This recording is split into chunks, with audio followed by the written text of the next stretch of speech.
Labias de Parrilla es un podcast donde les damos la información justa y suficiente para que ustedes puedan pretender que son expertos en un tema y parezcan cultos e interesantes cuando suelten esta labia en una reunión con sus amigos. En la labia de hoy les voy a contar la historia del circo, el único lugar del mundo en donde recursos humanos tienen que contratar malabaristas, chimpancés, leones y payasos. Así es, mis queridos labieros, hoy aprenderemos muchísimas cosas del circo, incluido el origen de la frase pan y circo. Tenía que ver con el circo, ya lo veremos. Así que tomemos nuestros zapatos gigantes, nuestra nariz roja y comencemos nuestro acto. El circo no tiene un comienzo propiamente. Muchas culturas antiguas al mismo tiempo comenzaron a hacer espectáculos con varios shows en la tarima que se podrían denominar el origen del circo, pero origen como tal no se tiene hasta ahora. De hecho, ya 3000 años antes de Cristo existían espectáculos así en China, Mongolia, la India, que tenían malabaristas, acróbatas, contorsionistas. Ya sería algo que se podría llamar como inicios del circo de 3000 años antes de Cristo. Y aunque no se tenga muchos registros de sus espectáculos porque no hay malabarista que dure 5000 años viviendo, de hecho, los malabaristas a veces no duran ni 70 años viviendo por la vida que llevan, sí hay pruebas de su existencia. Como por ejemplo en Egipto, donde descubrieron un mural en la tumba de Beni Hassán del año 2040 a.C.,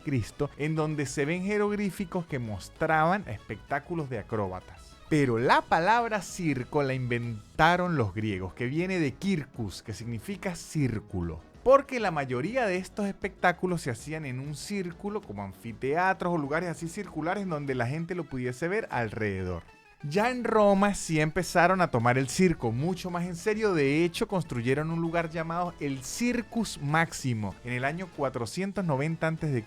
y era una especie de estadio coliseo donde entraban más de 150.000 personas, casi más grande que la mayoría de los estadios que existen en la actualidad. Ya lo tenían los romanos.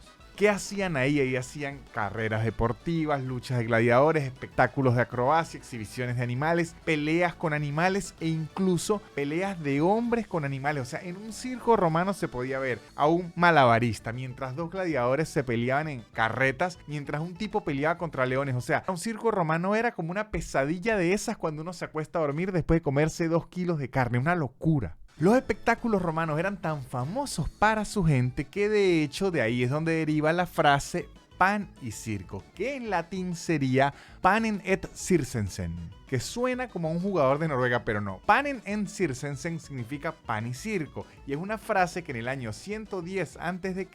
acuñó un poeta romano llamado Décimo Juvenal. Y esta frase es una queja a los gobernantes romanos que en lugar de atender las protestas o las crisis del pueblo, hacían espectáculos y le daban trigo para que la gente se distrajera. O sea, que la frase es peor de lo que se cree, porque no daban pan y circo, daban circo y trigo, ni siquiera el pan hecho. Mío, de verdad, con razón se acabó ese imperio. Los circos romanos desaparecen con la caída del Imperio Romano, pero el concepto del circo se mantuvo vivo en otras culturas. Por ejemplo, en la China se desarrolló el arte de la acrobacia, que se practicaba en las calles y en los templos y era llamado Saji.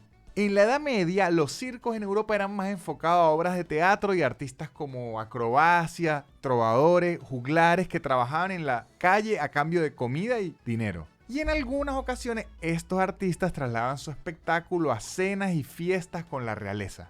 Ahora, ya conociendo los antecedentes y los orígenes bastante primitivos de este espectáculo familiar llamado circo, ahora veamos de dónde viene el circo moderno que conocemos ahora y que hizo sufrir tanto a Dumbo, Dios mío. ¿Cómo sufrió ese elefante? El circo moderno que conocemos hoy en día nace en Inglaterra a finales del siglo XVIII. En 1768, Phyllis Astley, que se conoce como el fundador e inventor del circo, un antiguo oficial de la caballería, creó un espectáculo ecuestre y acrobacias a caballo en un espacio circular que luego se conocería como el Anillo de Circo. El primer anillo de circo medía 12.8 metros y fue la medida estándar del círculo del circo por muchísimos años. De hecho, en la actualidad, los circos más tradicionales y más pequeños permanecen manteniendo esa medida del circo y su círculo. Philip Astley, que fue el creador del circo, también trajo por primera vez al circo la figura del payaso, más específicamente el payaso Augusto, el primer payaso como lo conocemos en la actualidad, el payaso nodrizo, el primero, el payaso cero,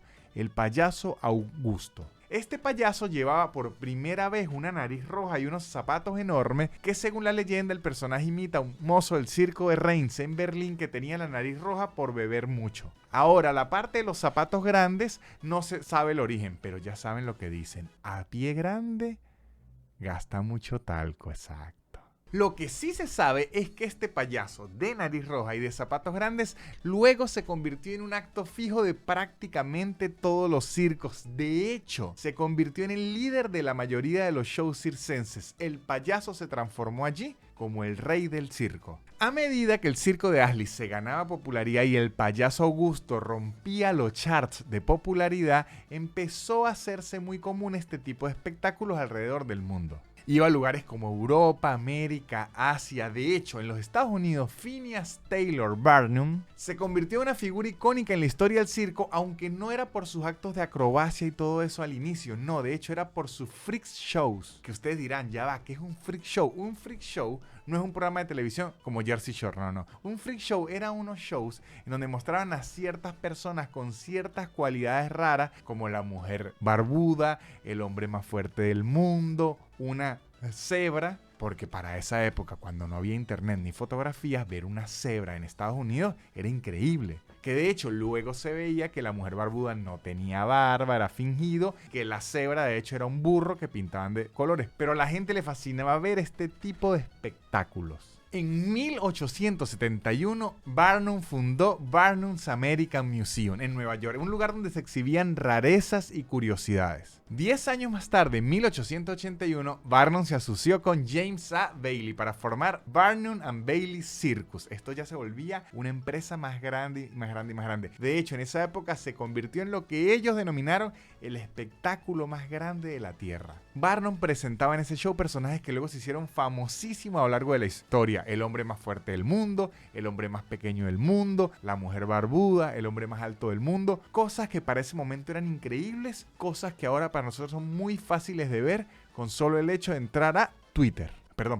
Con solo el hecho de entrar a X. Uno de los actos más famosos de Barnum fue la sirena de Fiji. Era una atracción que supuestamente era una mujer, mitad pez, y dejó a todo el mundo anonadado. Pero en realidad con el tiempo se demostró que era una ilusión óptica creada mediante una combinación de restos de animales, o sea de peces, y la estatua de una mujer, que le ponían como una ilusión y un agua y la gente decía, Dios mío, una sirena, qué bella, y en verdad era un pez muerto. Ahora, el uso de carpas en los circos comenzó a popularizarse en el siglo XIX. Antes de eso, los espectáculos circenses solían realizarse en espacios al aire libre, plazas públicas, teatros o salones. No es que llegaban a montar la carpa, como luego se hizo muy popular. Ahora, en 1919, nuestro amigo Barnum seguía fundando circos y cada vez más grandes. Esta vez fundó un circo llamado Ringling Bros. And Barnum and Bailey Circus, que destacó por ser el circo más grande y más famoso del mundo, pero a la vez el circo con el nombre más difícil de pronunciar. O sea, es Ringling Bros.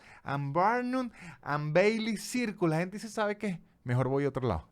De hecho, este circo era tan grande que para transportarlo de una ciudad a otra ya no servían camiones ni carretas ni nada. No, necesitaban un tren con 100 vagones para ir de una ciudad a otra. De hecho, a partir de que este circo se empezó a mover el tren se transformó en un símbolo icónico del circo llamado el circo sobre ruedas. De ahí en adelante se hizo muy común que otros circos se transportaran en tren y de hecho de ahí es que viene la imagen de muchas películas que uno ve un tren y dice, llegó el circo, parte de ahí.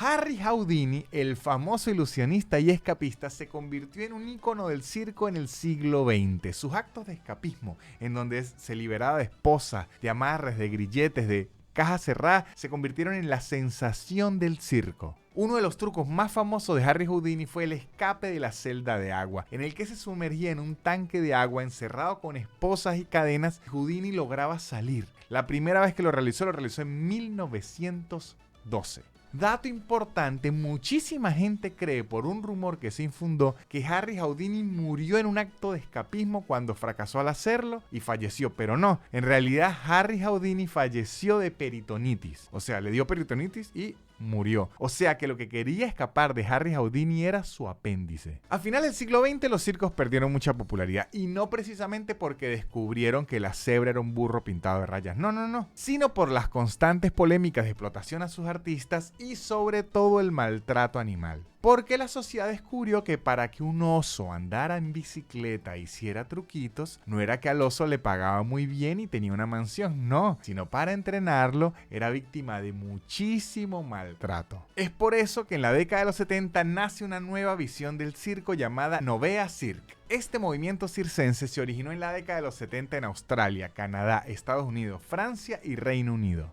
Sus espectáculos combinaban la propuesta del circo tradicional con una estética diferente y prescindiendo en muchos casos de los animales. Algunos ejemplos son el Circo del Sol o el Circo de Lois de Quebec en Canadá. De estos circos, el más famoso en la actualidad es el Circo del Sol. Este circo fue fundado por un ex malabarista llamado Guy Lalibert en 1984. El primer espectáculo del Circo del Sol se llamó Le Grand Tour du Cirque du Soleil y se presentó en la ciudad canadiense de Gaspé.